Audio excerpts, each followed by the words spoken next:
बातमीपत्रात आता पाहूयात गल्लीपासून ते दिल्लीपर्यंतच्या ताज्या घडामोडींचा धावता आढावा। पंतप्रधान नरेंद्र मोदी यांनी नुकतेच एका व्हिडिओमध्ये आईवरून शिवीगाळ करणाऱ्या मुलांना मी माफ करतो अशी सामंजस्याची भूमिका मांडली होती। यावरून आता काँग्रेसच्या खासदार वर्षा गायकवाड यांनी भाजप आणि पंतप्रधान मोदींवर जोरदार पलटवार केला आहे। सोनिया गांधी, इंदिरा गांधी आणि नेहरूंसारख्या नेत्यांबद्दल अत्यंत अपमानास्पद शब्द वापरले गेले, त्यावेळी तुम्हाला राग का आला नाही? त्यावेळी तुम्ही तुमच्या खासदारांना का रोखलं नाही? असा खडा सवाल वर्षा गायकवाड यांनी उपस्थित केलाय।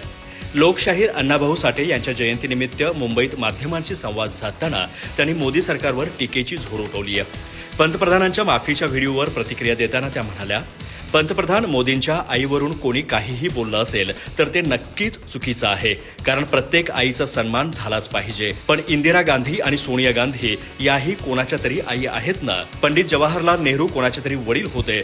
त्यांच्याबद्दल संसदेत आणि सार्वजनिक व्यासपीठावर भाजपकडून जे शब्द वापरले गेले ते ऐकून मोदींना तेव्हा राग का आला नाही?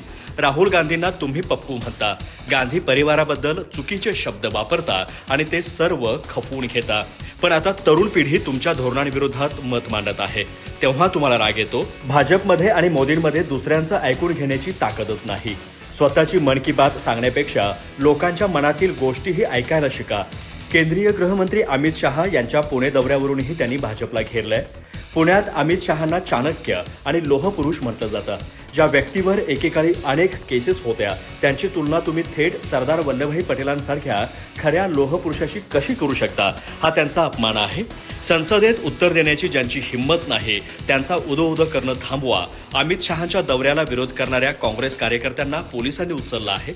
मी या दडपशाहीचा तीव्र निषेध करते। पंतप्रधान नरेंद्र मोदी यांनी नुकतंच त्यांना शिवीगाळ करणाऱ्या मुलांना माफ केल्याचं वक्तव्य केलं होतं। यावरून काँग्रेसचे प्रदेशाध्यक्ष नाना पटोले यांनी एक्स अकाउंटवरून पंतप्रधानांवर जोरदार पलटवार केलाय। मुलांना माफ करण्याचं नाटक करण्याऐवजी पंतप्रधान महोदय, आपणच देशातील मुलांची माफी मागायला हवी अशी थेट मागणी नाना पटोले यांनी केली आहे। मुले मनाने निरागस आणि प्रामाणिक असतात। समाजात जे घडतं त्यातूनच ती शिकतात। सोशल मीडियावर द्वेष पसरवणाऱ्या आणि अपमानास्पद भाषा वापरणाऱ्या व्यक्तींना जेव्हा प्रोत्साहन मिळतं तेव्हा त्याचा थेट परिणाम मुलांच्या मनावर होतो, असं पटोले म्हणाले। संसदेसारख्या सर्वोच्च सभागृहात जेव्हा काँग्रेस की जर्सी गाय, 50 करोड की गर्लफ्रेंड, शूर्पणखा अशा शब्दांचा वापर होतो तेव्हा पंतप्रधान म्हणून तुम्हाला सांस्कृतिक किंवा नैतिक धक्का का बसला नाही, असा खडा सवाल त्यांनी उपस्थित केला। पंतप्रधान आणखी किती काळ स्वतःला पीडित असल्याचं भासवणार आहेत? दुसऱ्यांच्या आईबद्दल बोलताना तुम्ही स्वतःच पंतप्रधान पदाच्या गरिमेला धक्का पोहोचवला आहे, अशी बोचरी टीका त्यांनी केली। मुलांना माफ करण्याची भाषा करण्यापूर्वी आंदोलन करणाऱ्या ज्या निष्पाप विद्यार्थ्यांवर पेलेट गनचा वापर झाला आणि अमानुषपणे लाठीचार्ज करण्यात आला त्या विद्यार्थ्यांची आधी माफी मागावी। तरुण विद्यार्थी आणि नागरिक सर्व काही पाहत आहेत, त्यामुळे केवळ माफ करण्याचं नाटक करून चालणार नाही, तर विद्यार्थ्यांवर लाठी हल्ल्याचे आदेश देणारे गृहमंत्री अमित शहा आणि पंतप्रधान मोदी यांनी तातडीने राजीनामा दिला पाहिजे, अशी आक्रमक भूमिका नाना पटोले यांनी मांडली। केंद्रीय गृहमंत्री अमित शहा यांनी पुण्यात सारसबाग येथील स्मारकाला भेट देऊन लोकशाहीर अण्णाभाऊ साठे यांना त्यांच्या जयंतीनिमित्त अभिवादन केलं। त्यानंतर टिळक महाराष्ट्र विद्यापीठामध्ये आयोजित करण्यात आलेल्या विशेष कार्यक्रमात त्यांच्या हस्ते लोकमान्य टिळक पुरस्कार राष्ट्रीय सुरक्षा सल्लागार अजित डोवाल यांना प्रदान करण्यात आला। यावेळी बोलताना अमित शहा म्हणाले, आज महान देशभक्त लोकमान्य टिळक यांची पुण्यतिथी आहे। त्यांनी देशासाठी दिलेल्या योगदानाला स्मरण करतो। आज अण्णाभाऊ साठे यांची जयंती आहे। अण्णाभाऊ साठे यांना पाहून आपल्याला कळतं की ते विद्यार्थी असताना फक्त 1.5 दिवस शाळेत केले आणि तरी देखील ते लोकशाहीर झाले। अमित शहा म्हणाले, लोकमान्य टिळक यांनी देशाला नवीन दिशा देण्यासाठी उद्घोषणा केली, स्वराज्य माझा जन्मसिद्ध अधिकार आहे।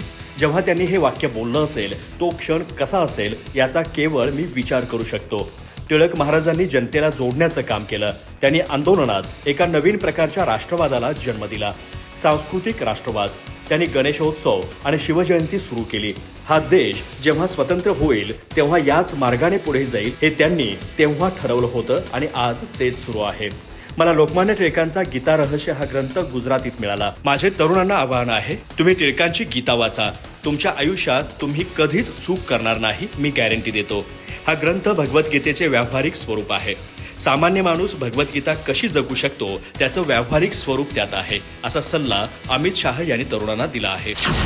मनसे अध्यक्ष राज ठाकरे यांनी महाराष्ट्र नवनिर्माण विद्यार्थी सेनेच्या 20व्या वर्धापन दिन सोहळ्यात केंद्र सरकार, भाजप, पंतप्रधान नरेंद्र मोदी आणि राज्य सरकारवर निशाणा साधला. झेनजी पिढीच्या प्रश्नांपासून शिक्षण व्यवस्था, ट्रोल, संस्कृती, बेरोजगारी आणि चंद्रकांत पाटील यांच्या वक्तव्यापर्यंत अनेक मुद्द्यांवर त्यांनी परखड भूमिका मांडली. पंतप्रधान नरेंद्र मोदी यांनी नुकत्याच एका व्हिडिओत तरुणांनी वापरलेल्या चुकीच्या भाषेवर चिंता व्यक्त करत त्यांना माफ केल्याचं म्हटलं.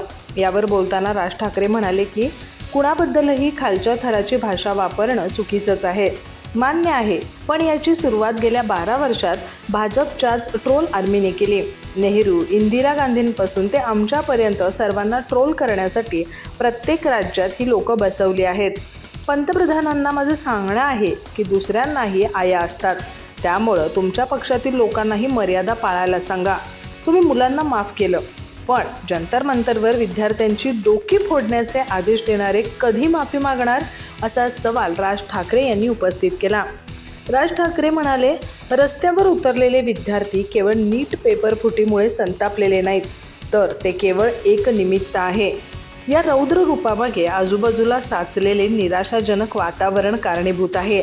मुलांना खेळायला मैदानं नाहीत, नोकऱ्या नाहीत, सर्व कंपन्या खाजगी उद्योगपतींच्या घशात घातल्या जात आहेत आणि देशात फक्त निवडणुका आणि आमदार खासदार फोडण्याचं राजकारण सुरू आहे, अशी खंत त्यांनी व्यक्त केली. राज ठाकरे म्हणाले, आम्ही टेलिग्रामपासून ते थेट इंस्टाग्रामपर्यंतचा बदलता काळ पाहिलाय.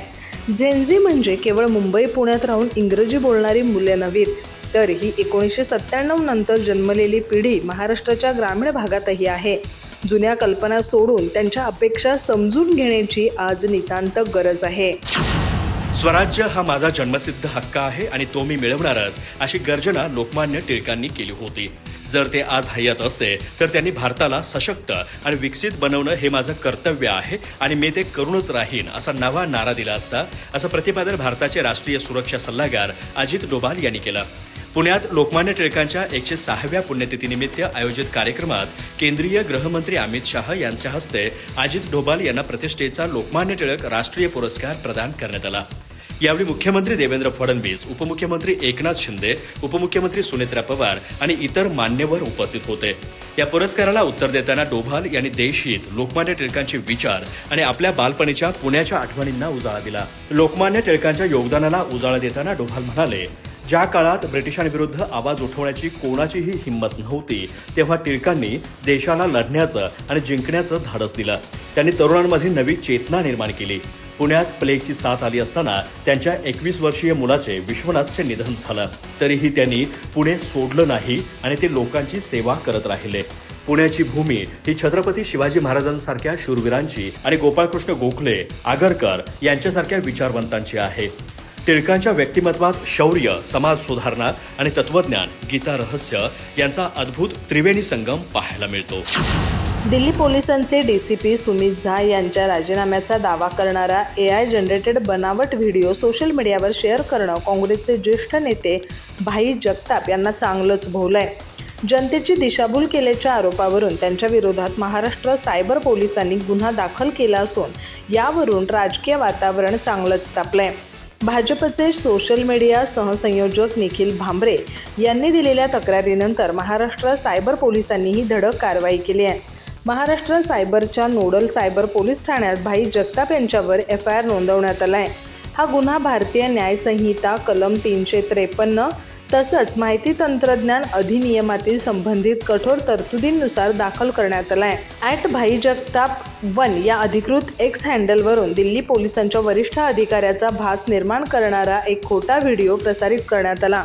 समाजात संभ्रम निर्माण करणं आणि जाणीवपूर्वक जनतेची दिशाभूल करणं हा यामागील उद्देश असल्याचा आरोप तक्रारीत करण्यात आला आहे. सोशल मीडियावर व्हायरल झालेल्या या व्हिडिओची दखल घेत PIB फॅक्ट चेक आणि खुद्द दिल्ली पोलिसांनी यावर स्पष्टीकरण दिले आहे. DCP सुमित झा यांनी राजीनामा दिल्याची बातमी पूर्णपणे निराधार आहे. संबंधित व्हिडिओ हा 100% AI जनरेटेड आणि बनावट असल्याचं अधिकृत यंत्रणांनी स्पष्ट केलं असून नागरिकांना अशा खोट्या माहितीपासून सावध राहण्याचे आवाहन करण्यात आलंय. पंतप्रधान नरेंद्र मोदी यांनी नुकतेच त्यांना शिवीगाळ करणाऱ्या आंदोलक तरुणांना माफ केल्याचं एका व्हिडिओद्वारे म्हटलं होतं. यावरून शिवसेना उद्धव बाळासाहेब ठाकरेचे पक्षप्रमुख उद्धव ठाकरे यांनी पंतप्रधान मोदींवर अत्यंत तीव्र शब्दांमध्ये हल्लाबोल केला आहे. अतिरेक्यांशी बोलायला तुम्हाला काही वाटत नाही, पण देशाच्या भाग्यविधात्यांना तुम्ही झुरळ आणि भरकटलेले म्हणता, अशी घाणाघाती टीका उद्धव ठाकरे यांनी केली आहे. याबरोबरच आमदार आदित्य ठाकरे यांनीही एक्स ट्विटरवरून दिल्लीतील विद्यार्थ्यांवर झालेल्या अमानुष कारवाईवरून केंद्र सरकारला घेरलं आहे. पंतप्रधान मोदींच्या माफीच्या विधानाचा समाचार घेताना उद्धव ठाकरे म्हणाले, तुम्ही आधी या मुलांना झुरळ म्हटलं, त्यांना भरकटलेलं म्हटलं, आता सांगताय की माफ केलं, पण ही मुले तुम्हाला माफ करतील का? मी जेव्हा आंदोलक विद्यार्थ्यांना भेटायला गेलो होतो तेव्हा कुणाचे हात तर कुणाचे पाय फ्रॅक्चर झाले होते. एका तरुणीने उद्वेगानं सांगितलं की तिचे कपडे फाडले गेले. त्या मुलांनी जे भोगलं आहे ते ऐकूनच अंगावर शहारे येतात. उद्धव ठाकरे म्हणाले की विद्यार्थ्यांवर ज्या पद्धतीने कारवाई करण्यात आली ती अत्यंत धक्कादायक होती. विद्यार्थ्यांवर खिळे लावलेल्या काठ्यांनी हल्ले करण्यात आले, पेलेट गनचा वापर झाला, अश्रुधूर सोडण्यात आला, काही विद्यार्थिनींशी गैरवर्तन झाल्याचं व्हिडिओ समोर आले आहेत. नीट परीक्षा पेपरफुटीच्या पार्श्वभूमीवर आत्महत्या केलेल्या विद्यार्थ्यांच्या कुटुंबियांचीही सरकारने माफी मागितली पाहिजे, असंही ते म्हणाले. मराठा आरक्षणाच्या प्रश्नावर मनोज जरांगे पाटील यांनी पुन्हा एकदा राज्य सरकारवर जोरदार टीका करत 29 ऑगस्टपासून होणाऱ्या आंदोलनापूर्वी सरकारला स्पष्ट इशारा दिलाय. मराठा समाजाच्या प्रलंबित मागण्यांवर सरकारने अद्याप ठोस निर्णय घेतलेला नसल्याचा आरोप करत 58 लाख कुणबी नोंदींमध्ये कोणतीही कपात करू नका, अन्यथा मराठा समाज रस्त्यावर उतरेल असा इशारा त्यांनी दिला. तसंच अभिजित दिपके यांना मिळत असल्याच्या कथित धमक्यांवरही त्यांनी प्रतिक्रिया देत धमक्यांना आम्ही घाबरत नाही असं ठामपणे सांगितलं. माध्यमांशी बोलताना जरांगे म्हणाले की मराठा समाजाने सरकारवर विश्वास ठेवून सत्ता दिली, मात्र त्यानंतर समाजाच्या प्रश्नांकडे दुर्लक्ष करण्यात आलं. आरक्षण, नोकऱ्या, विद्यार्थ्यांचे प्रवेश, विविध योजनांची अंमलबजावणी आणि ABC, SBC प्रवर्गातील भरती यासारखे अनेक प्रश्न अद्याप प्रलंबित असल्याचा आरोप त्यांनी केला. त्यांनी दावा केला की 2014 पासून आजपर्यंत अनेक मराठा तरुणांची PSI, DYSP, महावितरणसह विविध विभागातील निवड प्रक्रिया रखडली आहे. त्यामुळे मराठा समाजातील कार्यकर्त्यांनी पक्षापेक्षा समाजाला प्राधान्य द्यावं असं आवाहनही त्यांनी केलं. जरांगे यांनी मराठा समाजासाठी स्वतंत्र मंत्रालय स्थापन करण्याची मागणी पुन्हा एकदा केली. त्यांच्या मते सारथीसह विविध योजनांची प्रभावी अंमलबजावणी होत नसल्यानं विद्यार्थ्यांना शैक्षणिक सुविधा, फी परतावा आणि इतर लाभ मिळत नाही. स्वतंत्र मंत्रालय झाल्यास मराठा समाजाच्या सर्व योजना आणि प्रश्न एकाच ठिकाणी मार्गी लागू शकतील असं त्यांनी सांगितलं. अधिक माहिती आणि ताज्या घडामोडींसाठी आजच आमचे चॅनल सबस्क्राईब करा.